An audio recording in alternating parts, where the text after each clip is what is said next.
ना हत्या हुई है, ना रेप हुआ है, ना ऐसी कोई घटना हुई है, तो फिर पास को अब क्यों लगा रहे हैं? मतलब या तो तब झूठ बोल रहे थे या आज झूठ बोल रहे हैं। लेकिन इस झूठ बोलने के चक्कर में, इस लीपापोती के चक्कर में 2 बच्चों की जान चली गई है।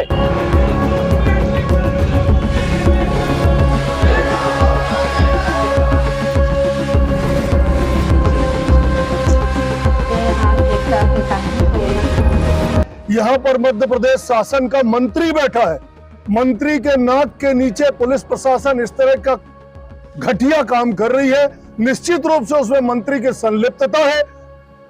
ये पुलिस प्रशासन ने जिस तत्परता के साथ 2 घंटे के अंदर ही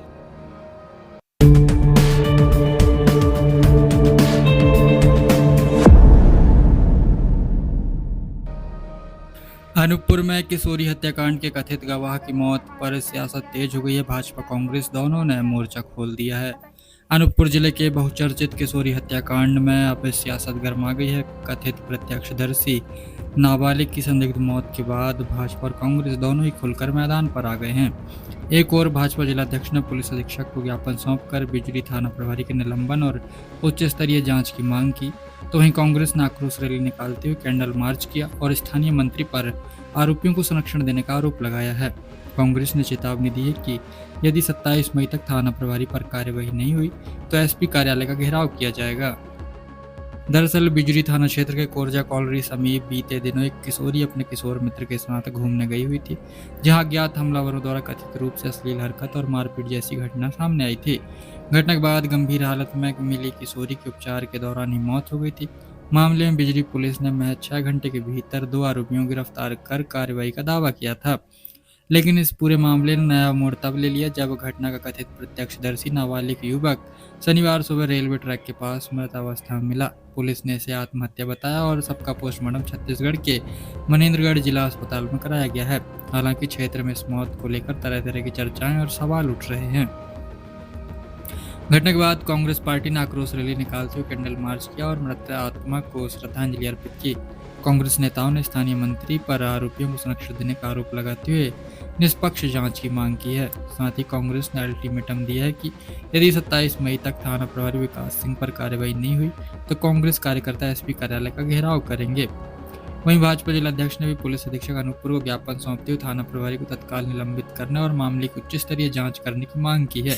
मामले की गंभीरता को देखते हुए शहडोल पुलिस महानिरीक्षक ने 4 सदस्यीय एसआईटी का गठन कर जांच के निर्देश दिए हैं। अब सबसे बड़ा सवाल यह है कि आखिर कथित गवाह की मौत आत्महत्या है या फिर इसके पीछे कोई गहरी साजिश छिपी है।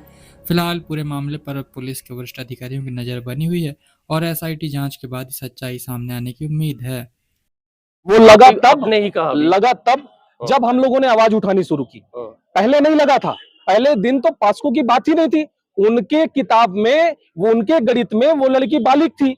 उनके गणित में, उनके कथन अनुसार उनके साथ में कोई ऐसा मामला ही नहीं हुआ है। ना हत्या हुई है, ना रेप हुआ है, ना ऐसी कोई घटना हुई है, तो फिर पास्को अब क्यों लगा रहे हैं? मतलब या तो तब झूठ बोल रहे थे या आज झूठ बोल रहे हैं। लेकिन इस झूठ बोलने के चक्कर में, इस लीपापोती के चक्कर में 2 बच्चों की जान चली गई है।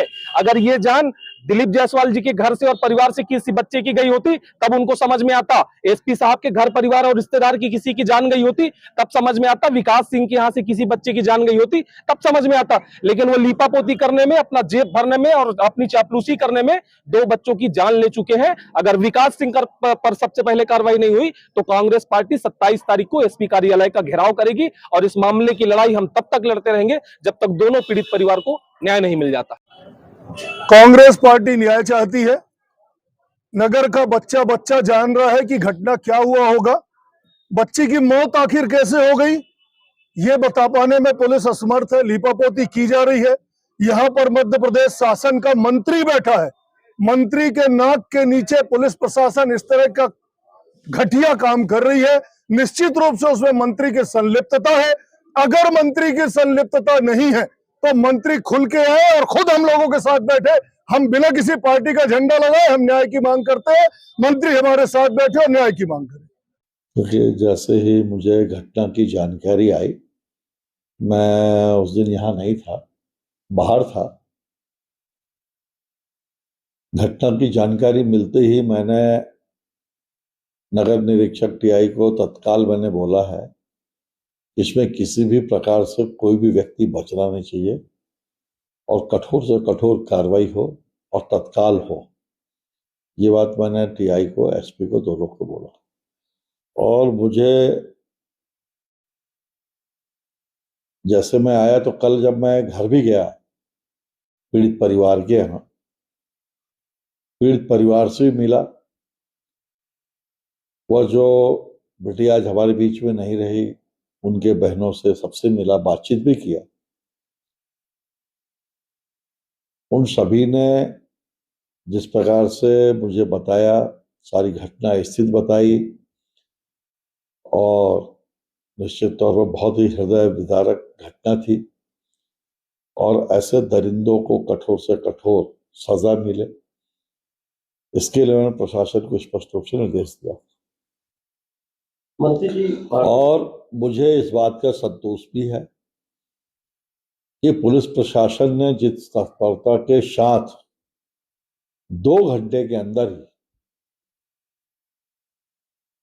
जब वो बिटिया हॉस्पिटल आई है और जो लेकर आए हैं और जो लड़का उसको लेकर के गया था उस निर्जन जगह पे, उनके बयान साक्ष्य के आधार पर जिन लोगों ने ऐसी दरिंदगी की थी, उन लोगों को तत्काल पुलिस ने 2 घंटे के अंदर पकड़ा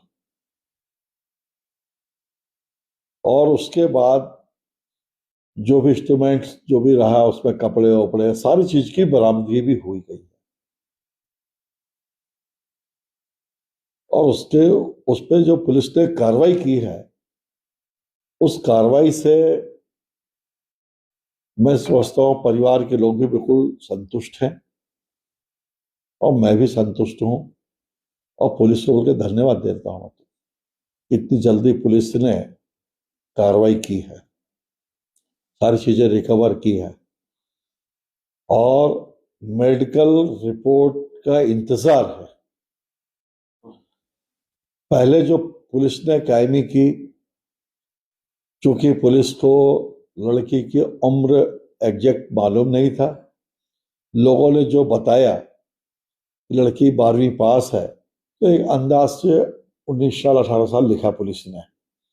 लेकिन जब उसके परिवार के द्वारा लड़की की सर्टिफिकेट उसको पुलिस को दिखाया गया, उस आधार पर पुलिस ने नाबालिग होने की, क्योंकि लड़की की 18 साल से उम्र कम थी, जो आज अपने बीच में नहीं है, तो पास्को एक्ट के अंतर्गत जो जो भी धारा लगती है सारा चीज कार्रवाई किया पुलिस। और इसके बाद इंतजार है सिर्फ मेडिकल रिपोर्ट का। उस रिपोर्ट पे भी जैसा भी आएगा तो और भी जो धारा लगना होगा मेडिकल रिपोर्ट का, वो सारी धाराएं लगेगी।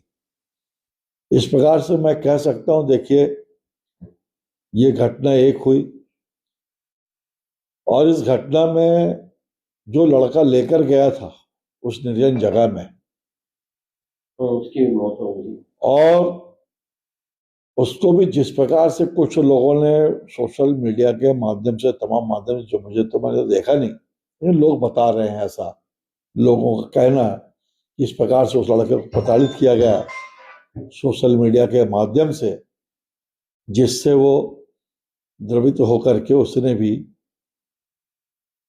सुसाइड किया है। कल जब मैं पीड़ित परिवार के घर गया था तो वहां पर भी मोहल्ले के लोग कुछ बताए कि वो लड़का गिल्टी महसूस कर रहा था कि शायद उस जगह मैं लेकर न जाता तो ऐसी घटना नहीं होती, तो मैं भी अब जिंदा नहीं रहूंगा। ऐसा कुछ मोहल्ले के लोग जो मेरे उपस्थित, मैं ही में नहीं रहा, कम से कम 50 और सैकड़ों लोग रहे होंगे वहां पर, शायद आप में से कुछ लोग रहे, आप भी सुने होंगे। इस प्रकार से कहा गया और ये भी जानकारी दी गई, जिससे कुछ लोग मर्डर बतलाते हैं।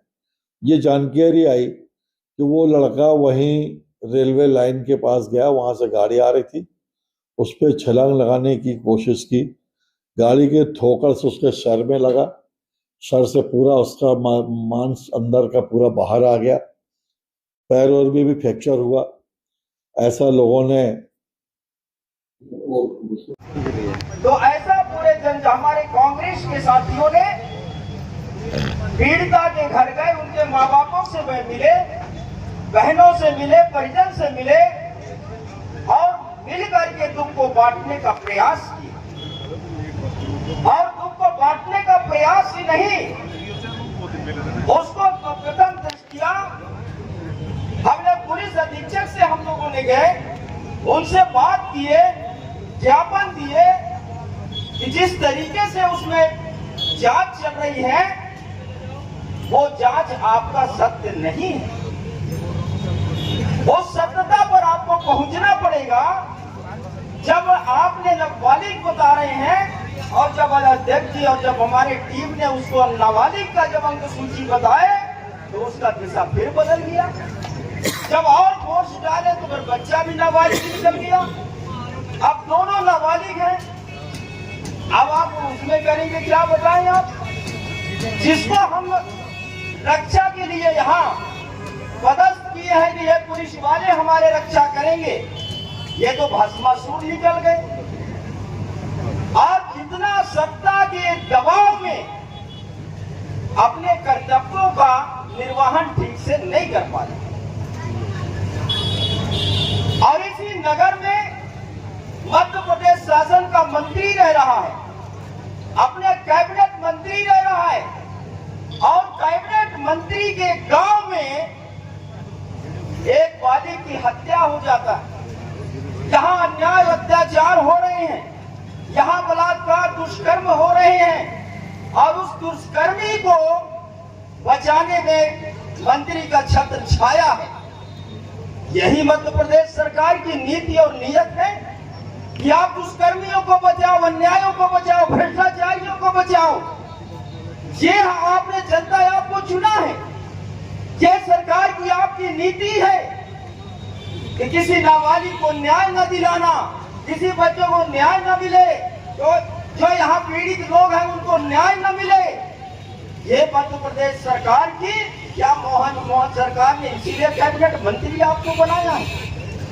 साथियों, हम आपको हमारे साथियों को मैं धन्यवाद देता हूँ कि आपने इनके सहृदय में पीड़ा जगा, इन्होंने इसको एहसास किया। यह पीड़ा मेरे बहनों के सहृदय में आया, मेरे भाइयों के में आया और सारे लोगों ने इसको आवाज बनकर के उस पीड़ित परिजन के बीच में खड़े हुए, इस दुख को बांटने का काम किए। आज आवश्यकता इस बात की है कि कांग्रेस ही नहीं, पूरे बिजली और इस पर अब कोतमा क्षेत्र के जन जन को यह पीड़ा होनी चाहिए। यदि 5 उंगली में एक भी यदि दबेगा तो पूरे शरीर में दुख होना चाहिए, कष्ट होना चाहिए। मैं ये बताना देना चाहता हूँ इस मंत्री को, इस नगर में भी जवाब देना पड़ेगा, विधानसभा में भी जवाब देना पड़ेगा और ऊपर भी जवाब देना पड़ेगा। इस बात को मत भूलिए, यह सब आपको जवाब देना पड़ेगा। यहाँ नगर और कोतमा विधानसभा में, जिले में आपको ये बताना पड़ेगा उस बिटिया की हत्या कैसे हुई, उसके निर्मम हत्या कैसे किया गया, उसके साथ कौन कौन गुनाहगार थे, आपने इसको रोकने का काम क्यों किया।